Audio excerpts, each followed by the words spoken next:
Todd and I had a long heart to heart about our options, and we decided not only to keep the baby, but to get married as well.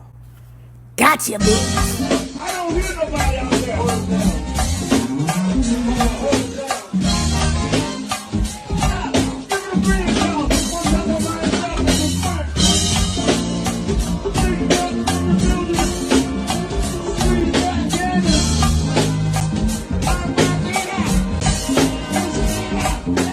So I noticed in the comments that someone had my back.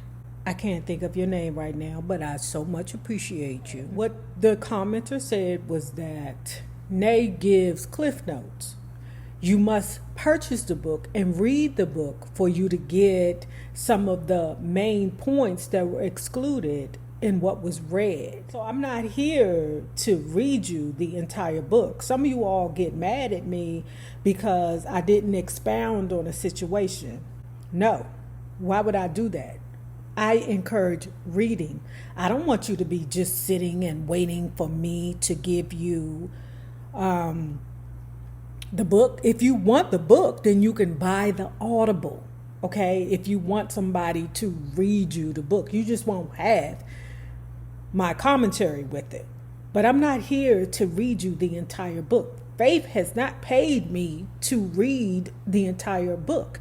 And on top of that, she could hit me with a copyright strike if I read her entire book. No, ma'am. So for those of you who be in the comments like, what happened? Why you didn't read everything? You skipped over a whole part. I skipped over a whole part because I do not read the entire book. I just try to encourage reading. You buy the book. You. I was determined to stop allowing Puff, or anyone else for that matter, to push my buttons. I was angry at Puff for a lot of reasons. Around this time, he began working with Lil' Kim and the rest of Junior Mafia. Now Puff can work with whoever he wants, but they weren't signed to Bad Boy. And I felt like I was having a hard time getting his attention to discuss my album.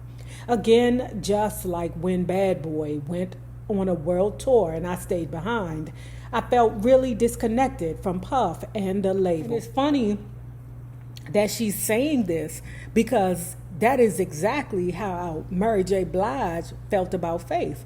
She admittedly said that when Faith came around, she felt like Puff wasn't giving her the attention that she needed. You're a grown-ass woman. Fuck. Found another producer, get in the studio, and make it happen. Now Puff can work with whoever he wants, but they weren't signed to Bad Boy. And I felt like I was having a hard time getting his attention to discuss my album. Again, just like when Bad Boy went on a world tour and I stayed behind, I felt really disconnected from Puff and the label. And don't forget, I don't blame her for not going on tour because they wasn't trying to pay her. I could stay home and sing at Roy Rogers and get paid. The fuck am I going on tour with you for and not get paid? Bullshit. I wanted to support, but I just didn't feel like it was there. In many ways, I felt like Todd was one of the few people who truly had my back. In many of my relationships, I've moved a bit quickly. Sometimes too quickly, like that goddamn Stevie J. Girl, I don't know if we're going to talk on her and Stevie J and what that was about. I don't know. You know me, when I get in the moment, I'll talk about it, but I don't know. And my relationship with Todd was no different. In early November, after we'd been dating for several months, I found out I was pregnant. My first thought was to terminate the pregnancy. It was just too much. I had China and CJ, who was barely 1 year old. I knew the next time I had a child, that man would have to be my husband. And he would have to be ready to be a father figure to all my children. Although I cared deeply for Todd, I wasn't sure if he was ready for that responsibility. Todd and I had a long heart-to-heart about our options, and we decided not only to keep the baby, but to get married as well.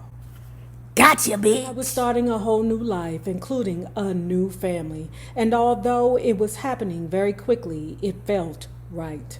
Todd and I went back to the East Coast and got to work on planning our futures.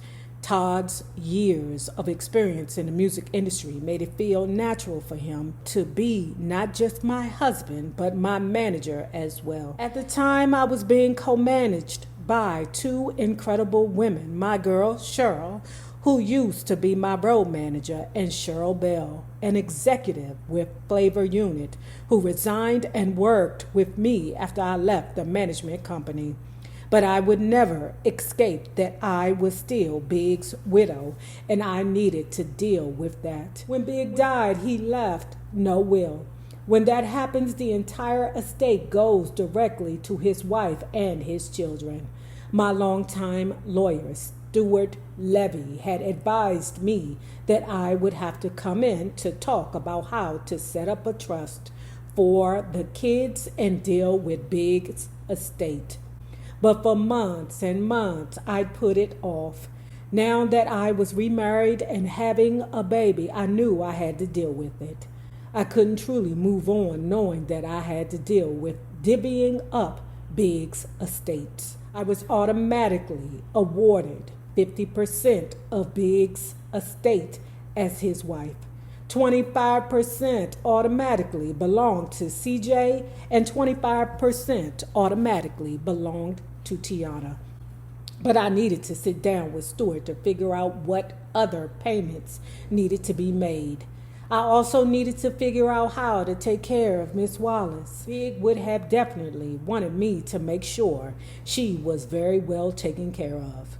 She was in the process of buying her first house when Big died, and I knew he'd want to make sure she was able to have everything she needed to make that happen. When I tell you I have the biggest heart, I care more for the humankind sometimes than I care for myself, that it is a detriment to myself how caring I am. People have shitted on me, and I still have taken care of them. Trust me. I'm that girl. Faith and I both made some very bad choices in regards to dealing with relationships, okay? And, searching for love. But when it comes down to our heart, you'll never match it. Like, I have never met anyone whose love can equate mine, not even my wife's. The only person is my maternal grandmother, because her love, and she's a Pisces though, but her love was all encompassing. There was not one person that she disliked. You know how typically when some mothers, when their sons be having children, they look at them like, I don't know, son, you might want to get a blood test on this one. She wasn't even like that. She didn't care. If my uncle claimed a child, that was his child, period. And she took care of that child like it was her grandchild. In fact, if my grandmother had a grandchild who had a son that was not her blood grandchild, she treated that child like her grandchild. And I'm not just talking about in love or hugs, kisses, and food. I'm talking about monetarily. So I would say that could be the only person who love equated mine. The most fucked up part about me and Faith is that when you get a predator that sees you for who you are and how loving and caring and sometimes blind you are, they will take full advantage and hurt you. Bastards. I also had to look at Big's royalty structure at Bad Boy, because he had been a recording artist with records that were still selling. I had to consider how the money that was continually being earned by his estate would be managed and divided. Just thinking about it gave me a headache. I wish he would have done it before She got married to Todd, but I mean, okay. I had just started showing, but I wasn't ready to make any announcements. So I wore a blousey top and pants under my bulky winter coat when I went to Stewart's Midtown Manhattan office to meet with him. I'd called Miss Wallace a few days before to tell her that she should come to the meeting as well. She needed to be there. I could have just made sure she was taken care of and then had my attorney let her attorney know our plans. But I wanted actual input from her on how she wanted things to be handled, and I wanted to have her there just as a way to show her that I was trying to be open and collaborative in the whole process. As soon as I walked into Stewart's office, I knew something was off. First of all, it was crowded. I told Miss Wallace about the meeting, so I'd expected her to be there with her attorney. But somehow the word had gotten out that I was having this meeting about Big's estate, and people had come out of the woodwork to lay claim. What is going on here? I asked Stewart. I don't know why all of these people are here. Did you tell them to come? I just told Miss Wallace to come. I thought we were just going to sign the papers to establish his estate. The room filled quickly, and there was a very tense vibe. Damien, Big's longtime friend, was there. Some of Big's old accountants and old lawyers were sitting across from me.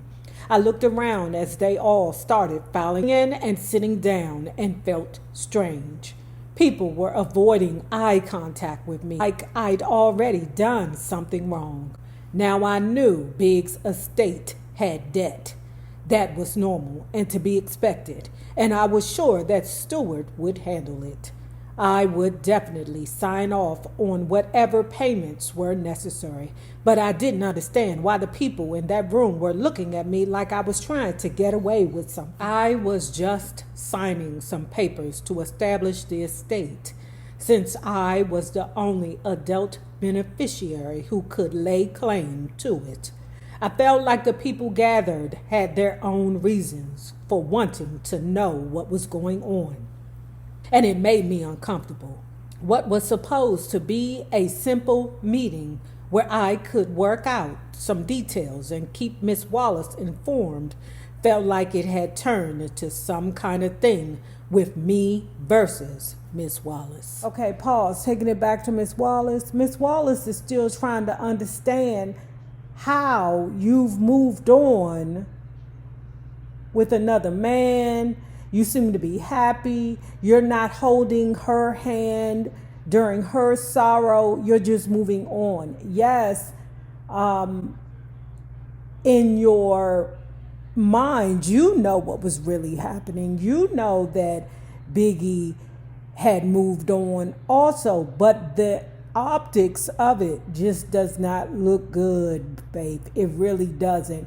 It looked like you just so happened to get a bag because y'all never got a divorce. Not that you earned a bag, it was just that y'all never got the divorce.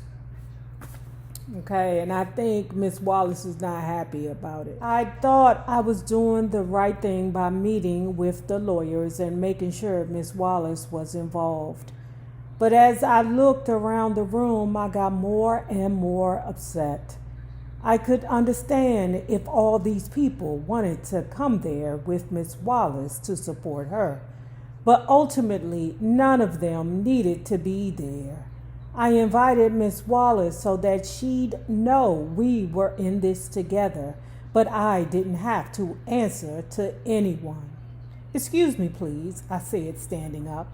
I barely made it out the room before I burst into tears. Damien quickly got up from the table and followed me out. He led me into a small lounge area. Faith, take a breath, said Damien. D-Rock, I don't need this. I tried to stop crying, but I couldn't. I'm just trying to do the right thing. Damien touched my arm and looked at me in my eyes. You are doing the right thing. You don't have to answer to anyone. Why are all these people here?